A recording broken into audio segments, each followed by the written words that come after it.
everybody. Today I'm doing an introduction to trigonometry. This is so you understand what it is you're doing when you're using your sine, cos and tan buttons on your calculator. It's not just random magic. This is why it is. So the title, trigonometry, and trigonometry is the relationship between sides and angles. Sides and angles so work together. So here's a line, only in all triangles, but this applies in right angle triangles.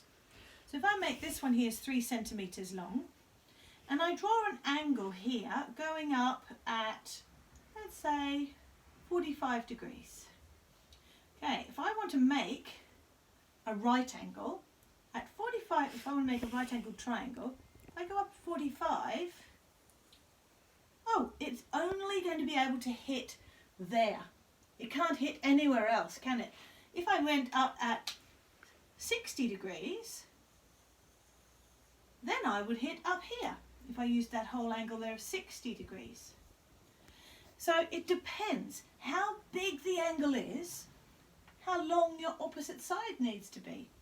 So if I use a 45 degree angle, then this side would be 4 centimeters, for example. If I use a 60 degree angle, then this side has to be, I'm making this up, 9 centimeters. It's taller, isn't it? So the bigger the angle, the bigger the opposite side. The same thing will happen with every time you adjust the angle. Different sides need to change. So we're looking at the relationship. One is called a sine relationship.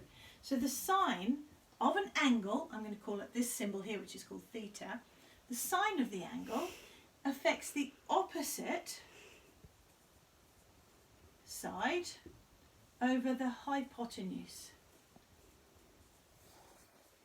And that was the one we just looked at. The side that was opposite my angle and the hypotenuse. If I kept my bottom side the same, the 45 degree angle there affected how long the hypotenuse had to be and how high the opposite side had to be. That's only opposite our 45.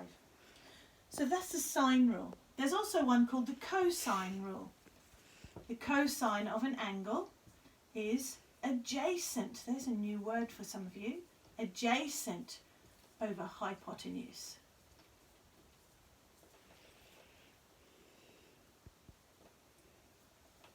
Now the adjacent side, here's my 45, this is the adjacent side.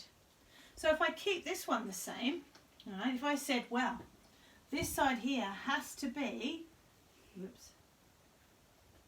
this side here has to be 4 centimeters, here's my angle, here's my 45.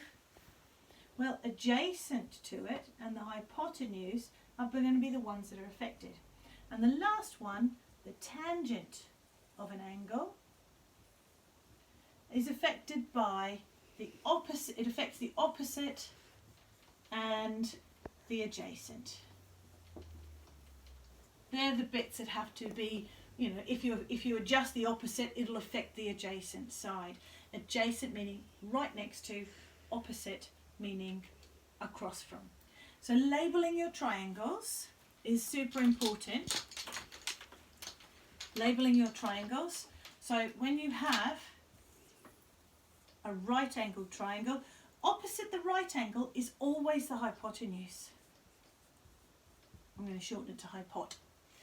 That's opposite the 90 degrees. So even if I've got no numbers, you don't know which is the longest side, you can still tell which one's the hypotenuse because it's opposite the 90.